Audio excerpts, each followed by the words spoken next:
উদুলি মুদুলি নসত্ৰৰ কৃষ্ণগুৰু সেৱাশ্ৰম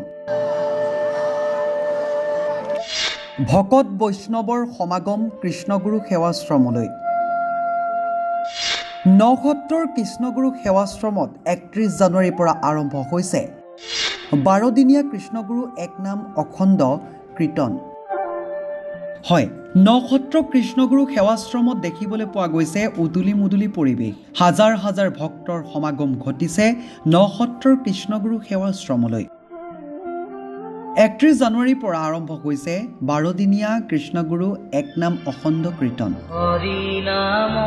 এক নাম অখণ্ড কীৰ্তনৰ আজি তৃতীয়টো দিনতো অগণন ভক্তৰ সমাগম সেৱাশ্ৰমত। 31 জানুৱাৰী পুৱা 5:45 গুৰুজনাৰ গুৰুকৃষ্ণ প্ৰেমানন্দ প্ৰভুৱে শ্ৰীমদ ভাগৱত সাৰ প্ৰতিষ্ঠা কৰে আৰু 6 বজাত গুৰুজনাৰ পুত্ৰ ৰমানন্দে এক নাম কীৰ্তনৰ শুভাৰম্ভ কৰে। 12 দিনীয়াকৈ আৰম্ভ হোৱা কৃষ্ণগুৰু এক নাম অখণ্ড কীৰ্তন অহা 12 ফেব্ৰুৱাৰী পুৱা 6 বজাত সামৰণি পৰিব। এক নাম অখণ্ড কীৰ্তনত ভাগ লয় বিশ্বৰ 107খন কৃষ্ণগুৰু শাখা সেৱাশ্ৰমে। জয় কৃষ্ণগুৰু। আমাৰ এই কৃষ্ণগুৰু সেৱাশ্ৰমত যেনেকৈ অখণ্ড এক নাম কীৰ্তন চলি আছে বৰ্তমান অৱস্থাত, আৰু ইয়াত তাৰমানে অহৰহ আমাৰ ভকত দৰ্শনাৰ্থী আহি আছে, আৰু এই যি কেইদিন বাকী আছে সেই বাকী থকা দিনকেইটাতো আমি এটা আমাৰ বিশ্বাস আছে যে যথেষ্ট সংখ্যক ভকত আহিব, যথেষ্ট সংখ্যক দৰ্শনাৰ্থী আহিব, আৰু সেইমতে আহি উঠি ইয়াতে আমাৰ যিটো নেকি সেৱাশ্ৰমৰ অখণ্ড কীৰ্তন, সেই অখণ্ড এক নাম কীৰ্তনত তেওঁলোকে অংশগ্ৰহণ কৰিব। আমি এটা অনুভৱ দেখিছোঁ। হয়, দেশ বিদেশৰ ভকত আহিছে।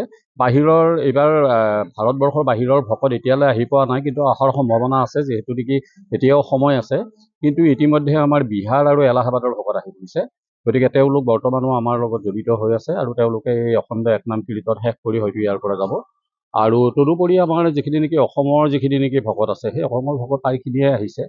আমাৰ উজনি অসমৰ যিখিনি নেকি ভকত বা নামনি অসমৰ যিখিনি নেকি ভকত, মধ্য অসমৰ যিখিনি নেকি ভকত, এই গোটেইখিনি আহি আছে। আৰু আপোনালোকে দেখিবলৈ পাইছে তেওঁলোকৰ থকাৰ কাৰণে এটা বৃহৎ 2টা শিবিৰ আছে, আৰু সেই শিবিৰত আমাৰ যিখিনি নেকি ভকত আছে সেই ভকত সুন্দৰ পৰিপাটিকে আছে। আমি পৰিচালনা সমিতিৰ তৰফৰ পৰা তেওঁলোকক সুন্দৰ ব্যৱস্থা এটাও কৰি দিছোঁ। সেইমতে তেওঁলোকে তাতে সুন্দৰভাৱে আছে, শান্তিৰে আছে, আৰু তেওঁলোকে এই অখণ্ড এক নাম কীৰ্তনটো পৰিচালনা কৰি সুন্দৰভাৱে আগবঢ়াই লৈ যাবৰ কাৰণে তেওঁলোকে যত্ন কৰিছে। নিউজ ডেস্ক ৰিপোৰ্ট, সাম্প্ৰতিক বাৰ্তা।